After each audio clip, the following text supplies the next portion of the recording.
Bismillahirrahmanirrahim.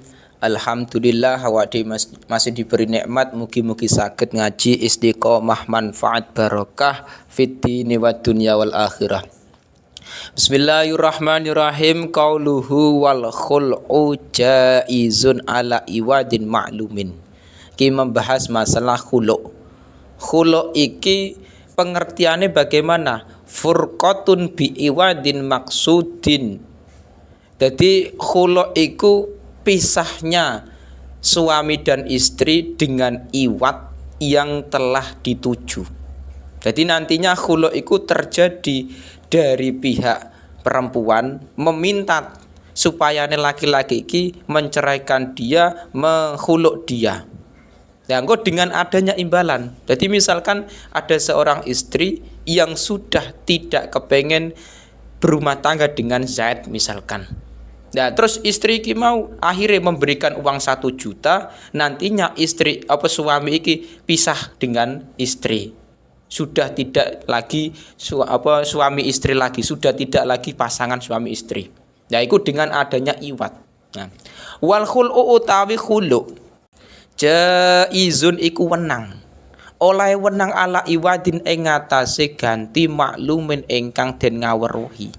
Jadi khulu' itu bisa sah ketika nantinya iwadnya iku sudah maklum.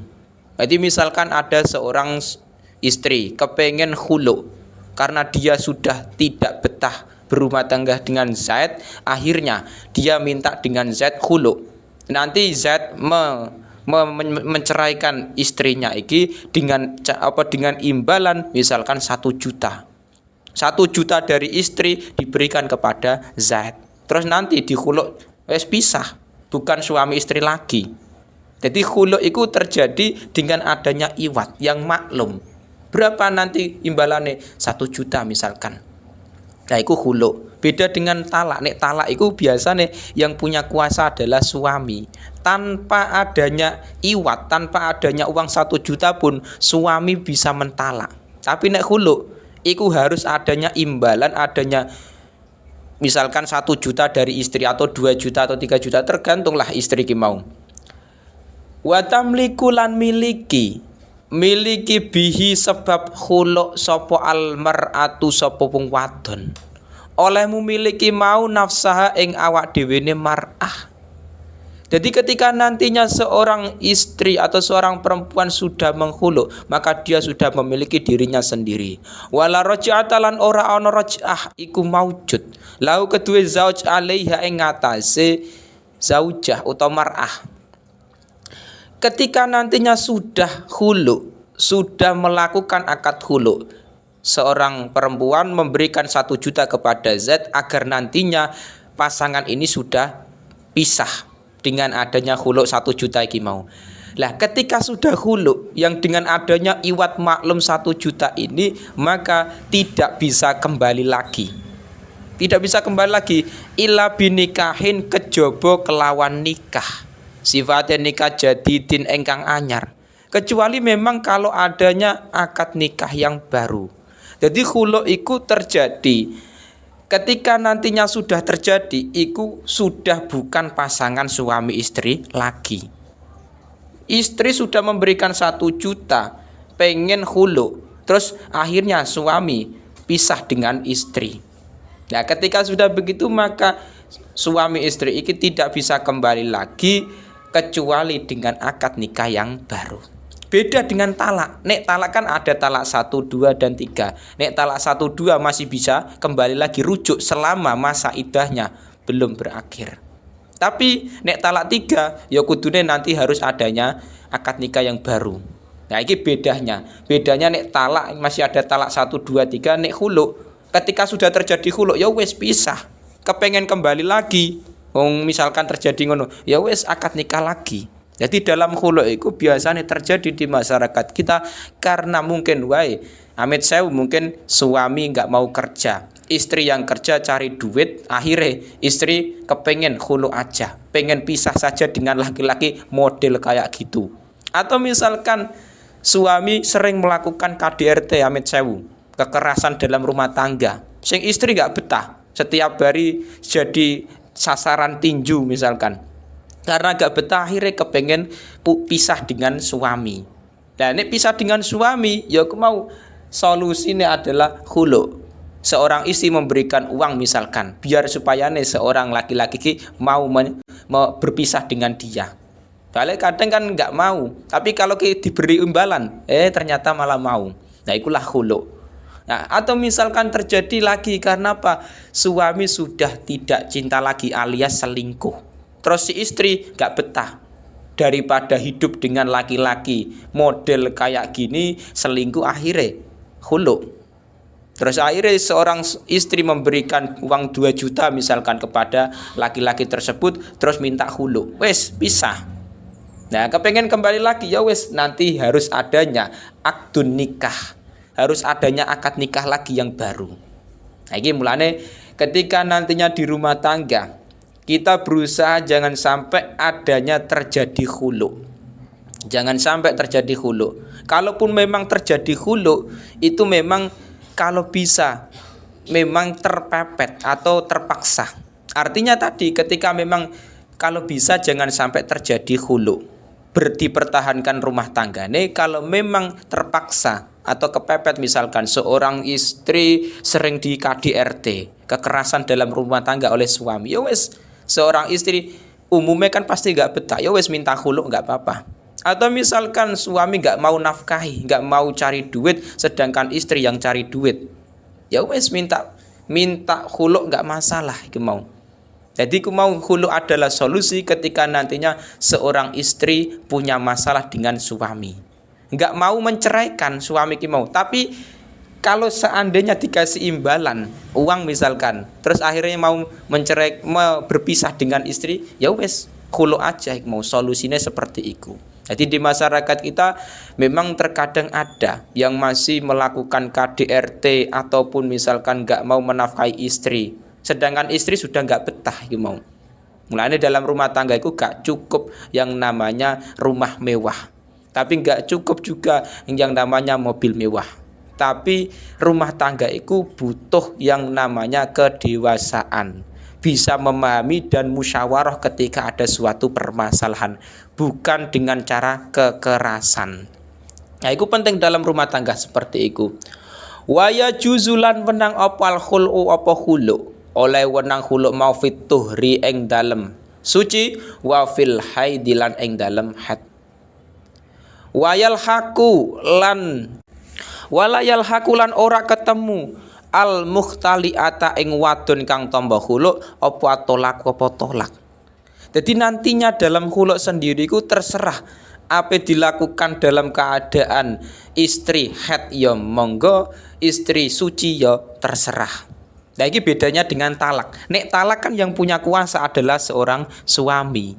Lah talak itu tanpa adanya imbalan bisa terjadi. Tanpa istri memberikan uang 1 juta, 2 juta atau 3 juta kepada suami, tetap suami bisa mentalak. Nah, perbedaannya talak itu tidak diperbolehkan ketika seorang istri dalam kondisi haid. Jadi seorang istri haid ditalak itu tidak boleh. Beda dengan khulu. Nek khulu itu ada imbalan.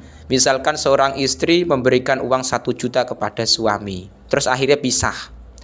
Dan bedanya khulu lagi, khulu itu tidak memandang apakah seorang istri masih keadaan haid ataupun tidak, tetap gak masalah. Wala yakunu haraman, tidak haram.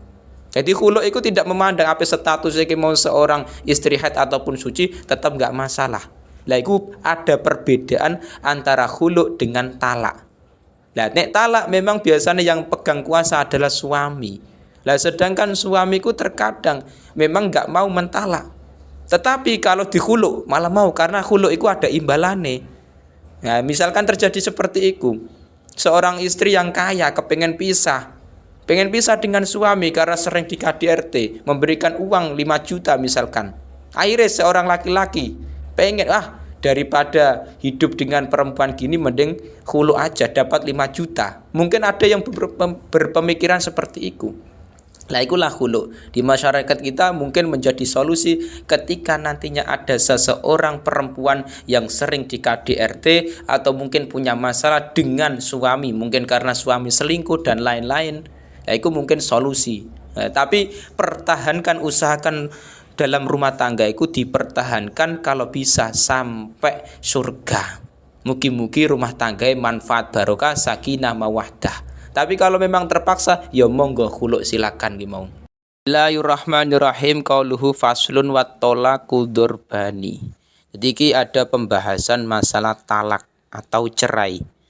Nah, jadi dalam pernikahan itu terkadang bisa terjadi talak atau cerai, mungkin karena sebab selingkuh, mungkin atau sebab lain. Qauluhu faslun utawi kono fasal suci. Wa talaqu utawi talak atau pegat. Iku dorbani iku rong macem. Jadi talak sendiri ku ada 2 macam. Pertama sorihun, rupane talak soreh, wa kinayatun lan talak kinayah.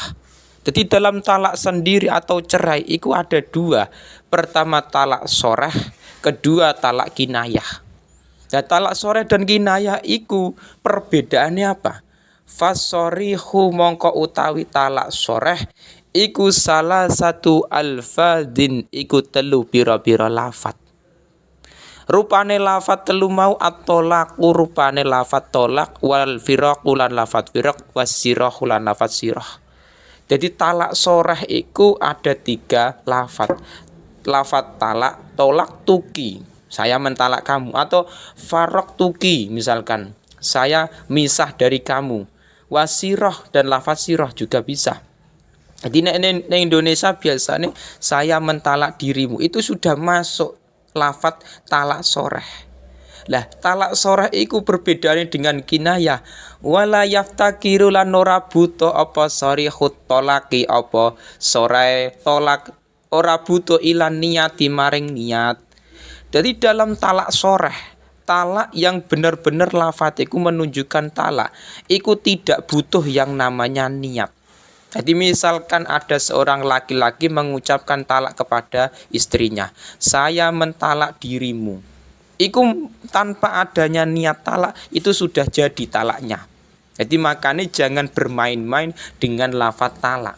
Nah, repot ketika nantinya ada seorang laki-laki yang mengucapkan lafaz talak soreh kepada istrinya, tapi dia mengatakan iku niate tidak talak, tapi cuman sekedar guyon atau acting misalkan.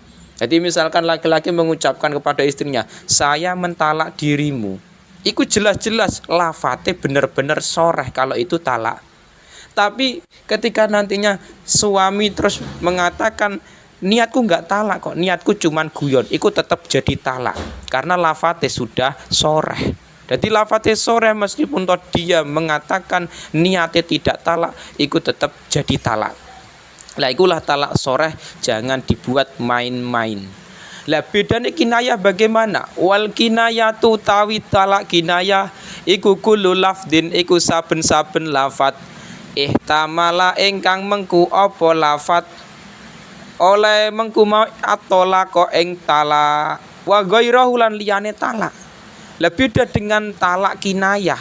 Nek talak kinayah iku lafat yang kemungkinan bisa menjadi talak dan bisa juga menjadi selain talak. Iku kinayah. Jadi lafate iku masih kemungkinan talak, masih kemungkinan tidak. Jadi perbedaannya talak kinayah dengan sore. Nek kinayah iku talake memang bener lafate kemungkinan bisa terjadi talak, kemungkinan tidak. Contohnya misalkan gini, seorang suami mengatakan kepada istrinya, Dek, kamu pergi ke rumah orang tuamu bersama pakaianmu semua kamu bawa ke orang tuamu.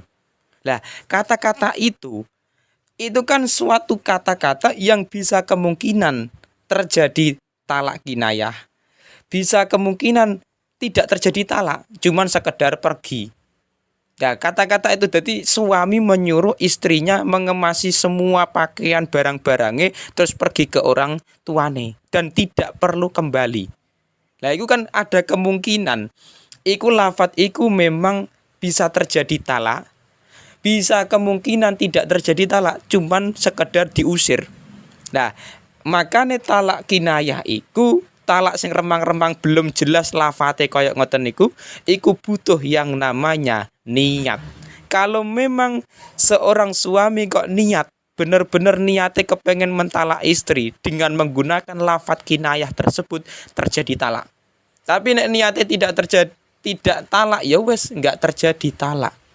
Jadi seorang suami mengatakan kepada istri, dek kamu pergi ke orang tuamu, semua pakaianmu kamu bawa semua, nggak usah kembali ke sini. Kalau niatnya itu memang talak, ya jadi talak.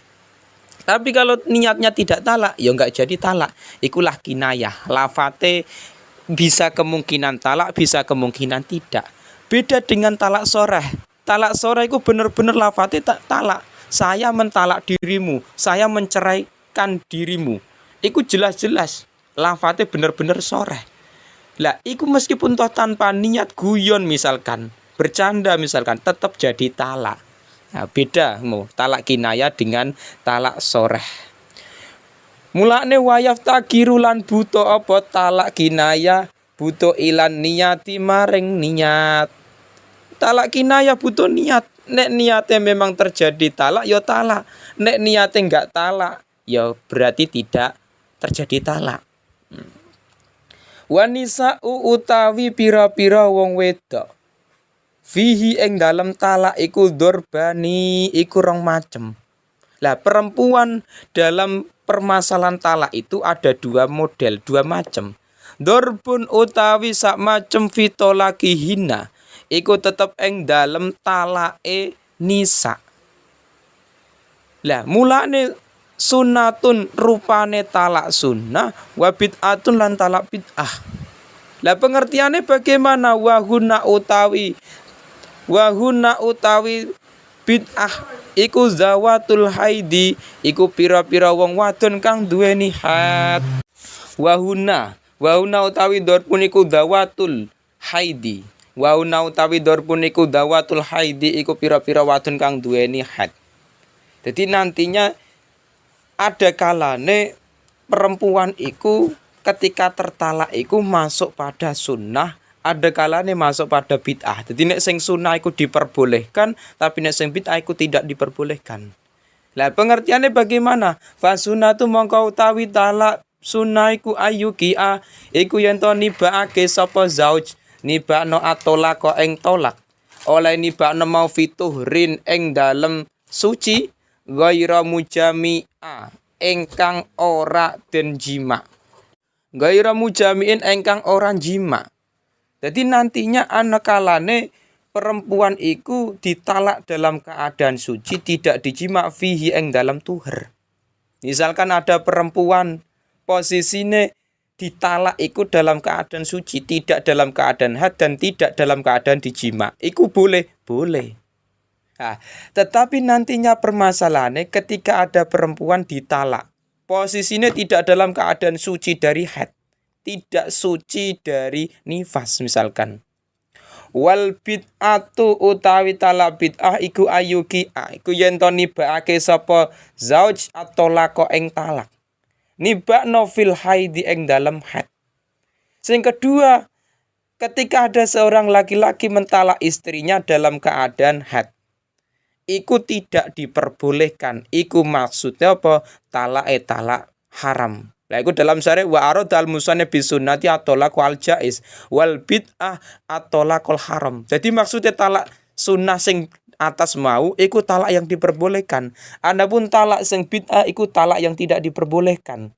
Maksudnya ketika talak yang atas mau iku diperbolehkan terjadi ketika ada suami mentalak istrinya dalam keadaan istri iku suci, tidak dalam keadaan haid dan juga tidak dalam kondisi dijima.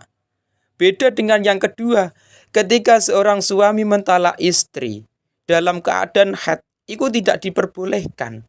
Tunggulah sampai haid iku selesai. Au fiturin utawa ing dalam suci. Jama'aha ingkang jima sapa zauja ing zaujah fihi ing dalam tuhur. Atau kasuse perempuan kondisinya suci, tidak haid. Tetapi dalam keadaan seorang laki-laki ku jima dengan istrinya. Lah, posisi jima dalam istrinya itu nantinya ketika nantinya kok meskipun belum haid alias dia mau posisi suci, itu tetap tidak diperbolehkan. Jadi ada dua kemungkinan ki. Talak sing bid'ah, talak sing haram iki ketika nantinya ada seorang laki-laki mentalak istri dalam keadaan haid. Iku pertama. Kedua, ada kalane seorang laki-laki mentalak istri dalam keadaan suci namun posisi jima bersetubuh. Iku yang juga tidak boleh iku mau. Lah mulane ketika mentalak istri kita lihat posisinya haid atau tidak. Iku juga penting. Nek dalam keadaan haid tunggulah sampai haid iku selesai. Wa dzarpun utawi samacem lai saiku ra ono apa dzarpun fitolaki hina ing dalem tolake nisa. Wa dzarpun utawi samacem lai saiku ra ono fitolaki hina ing dalem iku ing dalem tolake nisa. Apa sing ora ono sunatun apa sunah wala bid'atun lan ora bid'ah. Lah tapi dalam pembahasan ini nantinya juga ada perempuan yang ditalak tidak masuk dalam kondisi sunnah atau diperbolehkan dan juga tidak dalam keadaan bid'ah atau tidak diperbolehkan. Jadi tidak maksudnya dia iki mau tidak bisa masuk dalam kondisi sing atas tadi. Nah, iki siapa saja? Pertama wahuna utawi dorbun laisa mau dorbun iku arbaun iku papat. Rupane as-saghiratu rupane bocah cilik. Jadi nantinya ada perempuan yang ditalak dalam keadaan masih bocah, belum balik. Loh kok bisa-bisa mungkin pernikahan iku posisi perempuan belum balik, belum pernah haid. Misalkan ada perempuan umur 7 tahun dinikah oleh laki-laki. Memang ada ulama yang mengatakan pernikahan itu tidak dibatasi dengan balik.